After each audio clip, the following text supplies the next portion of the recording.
Bonjour tout le monde, c'est White Zark. Alors aujourd'hui je suis hyper heureuse de vous retrouver enfin dans cette nouvelle vidéo qui sera pour faire la visite de mon centre équestre, la troisième visite que vous êtes vraiment très nombreux et nombreuses à attendre, que je vous promets depuis très longtemps et que je ne fais pas, que je reporte à chaque fois. Et ben aujourd'hui je la fais enfin, voilà, donc je pense que je suis aussi contente de vous qu'elle soit postée, voilà. Donc la vidéo se fera en plusieurs parties, je saurais pas vous dire combien pour le moment, je verrai quoi. Voilà, donc je voulais également vous demander s'il vous plaît de faire un tour dans la barre d'infos. J'ai énormément de choses à vous dire, des explications à vous donner, donc s'il vous plaît faites-y un tour, c'est très important. Et puis voilà, et donc bah écoutez, je vais pas parler plus que ça. Et puis voilà, on va commencer tout de suite. Alors, je ne vais pas vous lire le panneau d'accueil parce que je pense pas que ce soit la chose qui vous intéresse le plus. Alors, je vais vous faire juste une petite vue d'ensemble pour que vous puissiez mettre pause si jamais vous souhaitez le lire. Voilà, donc les cours et les compétitions, les autres activités. Alors là, il y a le numéro de téléphone du club et l'email, donc ils sont faux, hein, je le précise. Voilà, les sponsors, l'élevage, tout ça, tout ça. Et ici, les règles de sécurité, enfin ce qui est interdit et tout ça. Alors, je voulais également vous dire un mot au propos des parrainages et tout ça, parce que vous savez, ici, avant, il y avait des tableaux de parrainage et de partenaires. Alors, les partenaires, il n'y a pas de souci, je les ai tous gardés. Par contre, pour les parrainages, j'ai tout remis à zéro déjà parce que je me suis perdue, donc je suis désolée. Et j'ai instauré une nouvelle règle pour les parrainages, donc allez voir dans la barre d'infos, tout sera expliqué. Et donc voilà, donc bah écoutez, je vais juste vous faire une petite vue d'ensemble du club. Puis ensuite, on commencera la visite. Voilà, voilà. Donc je suis désolée, au fond là-bas, la luminosité est pas top. Hop, comme ça. Hop, et hop. Et donc voilà, et ben on va entamer tout de suite la première partie. Alors donc on va commencer avec le parking. Alors tout d'abord ici il y a notre gros camion qui sert au transport des chevaux. Donc c'est ma meilleure amie qui me l'a donné. Je la remercie énormément, il est génial. Donc voilà. Alors je vous montrerai pas l'intérieur, je pense que ce camion est assez connu. Si vous allez sur un site qui le vend, vous verrez très certainement des photos. Voilà.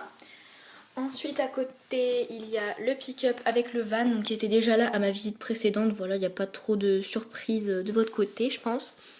Ensuite, ici, il y a un petit panneau parking, un lampadaire, un truc pour les vélos. Il y a la remorque pour aller chercher la nourriture. Et puis là, il y a une poubelle, un panneau parking, un drapeau.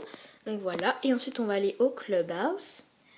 Donc voilà, le clubhouse qui n'a pas énormément changé, à part les jolis petits murs de pierre qu'il y a maintenant. Et ce petit panneau juste là, donc accueil clubhouse, bienvenue.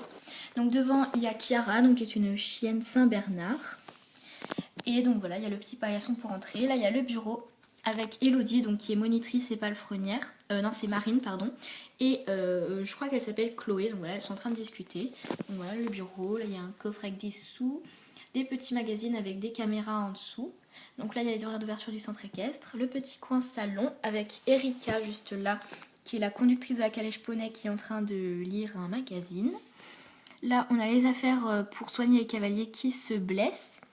Ici, on a Adrien, donc, qui est le conducteur du 4x4, qui va avec le van, donc qui est en train de faire une recherche sur les animaux à l'ordinateur.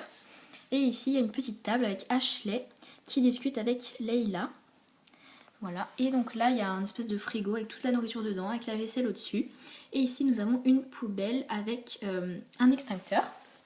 Donc voilà pour le clubhouse. Donc juste à côté ici on a des petits arbustes, donc ils n'ont pas changé de place. Hein. Et il y a toujours Pipo le lapin qui n'a pas changé de place non plus, il adore toujours autant ce coin.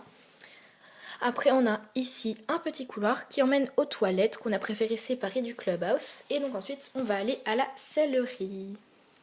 Donc la sellerie, voilà, qui a des jolis murs en bois et qui a également un petit panneau juste ici. Donc sellerie, merci de la laisser propre et bien rangée. Voilà, donc il y a également la porte ici. Et donc à l'intérieur, voilà, il y a tous les filets, sel, tout ça.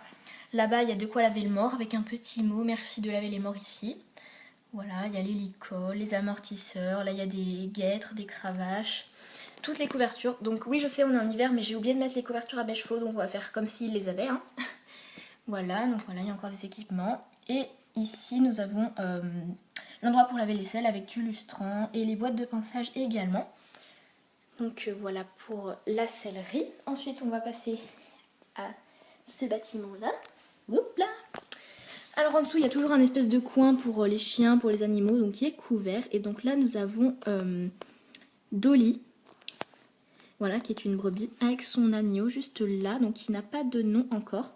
Donc je précise que les animaux et chevaux qui n'ont pas de nom ne sont pas parrainés. Donc voilà un petit peu comment c'est. Ensuite il y a une petite échelle qui nous permet d'accéder à la salle de théorie. Donc je ne vais pas l'ouvrir, je vais vous la montrer comme ça. Donc c'est toujours la même que à la visite d'avant. Et donc voilà pour ce petit bâtiment. Ensuite, donc, on arrive à l'infirmerie des chevaux. Alors tout d'abord, ici, on a le box pour les poulains. Donc je vais vous expliquer son utilité, même si je l'avais déjà fait dans la visite précédente. Alors en fait, on met les poulains ici lorsque leur mère est montée, donc ils ne peuvent pas la téter. Et donc il y a une litière de coton et il y a ici un petit biberon qui est rempli du lait de leur mère pour qu'ils puissent boire du lait donc à volonté. Et donc ici, on a King, le petit poulain hanovre qui est là parce que sa mère... est en train d'être montée dans la carrière, voilà. Ensuite là il y a le box pour juments pleines, donc voilà avec un petit message juste ici, donc voilà merci de ne pas déranger. Et là on a donc la litière, là il y a du coton qu'on peut mettre sur la litière pour que la jument ait plus de confort lorsqu'elle est couchée. Et puis là il y a à manger et puis un abreuvoir. Ensuite là on a le bassin de rééducation, alors on met de l'eau dedans uniquement lorsque on s'en sert, donc ça explique pourquoi il n'y en a pas dedans pour le moment. Et ici il y a le petit torchon pour essuyer les jambes du cheval après son travail dans le bassin on va dire. Ensuite là on a l'étagère avec tous les produits, voilà donc pilules, crème et pchit en dessous là, et les biberons. Là il y a du bandage et ici nous avons de la bétadine en rouge et du désinfectant en bleu. Ensuite, alors ici on a le box pour les chevaux malades ou blessés, donc il y a un petit message ici, donc voilà merci de ne pas déranger avec un petit porte-licol. Et donc à l'intérieur nous avons Cherokee, donc qui est le poney fel, donc c'est un étalon, qui a des coliques depuis ce matin, donc on a Fabien notre vétérinaire qui est en train de regarder si ça va mieux. Et ici on a Lucie qui attend le verdict on va dire parce que Cherokee c'est un de ses poneys préférés, donc elle voudrait qu'il guérisse vite. Et donc il y a la litière, un abreuvoir, et juste ici c'est l'espèce de panier que Cherokee avait sur le nez pour éviter qu'il mange la litière quoi. Et donc voilà pour l'infirmerie des chevaux. Et donc nous allons achever cette première partie avec le paddock, donc voilà. Donc il n'a pas non plus changé, sauf que j'ai rajouté juste cette herbe ici. Mais je vous avais déjà présenté ça dans une vidéo nouveauté. Donc ils ont leur abreuvoir avec à manger. Et dedans on a lâché les yearlings, et donc les poulains sevrés. Alors ici nous avons Kali, le yearling forêt noire, donc qui est un nom qu'on l'a déjà castré. Comme ça c'est fait. Donc voilà Kali. Ensuite nous avons Sapristi ici, le yearling Tennessee Walker qui est une jument. Et là on a Alpha, le yearling Pinto qui est une jument également. Et donc voilà, on les a lâchés dans le paddock parce qu'on n'a pas l'occasion de les sortir aujourd'hui, donc autant qu'ils aillent ici. Et donc voilà, donc c'est tout pour la première partie de la troisième visite du domaine de la jument sauvage. J'espère que ça vous aura plu. La prochaine partie sortira certainement le week-end prochain parce que pendant la semaine de Noël je ne suis pas là. Voilà, donc après Noël je vais vous balancer plein de vidéos sur mes cadeaux de Noël parce que j'ai vu que vous aimiez beaucoup ça, ainsi que le calendrier de la Vanchelèche que j'ai. Et voilà, donc bah écoutez, je vous souhaite un joyeux Noël parce que je pense pas pouvoir vous faire de vidéo avant. Et voilà, je vous fais d'énormes bisous et je vous dis à la prochaine pour la deuxième partie. Salut!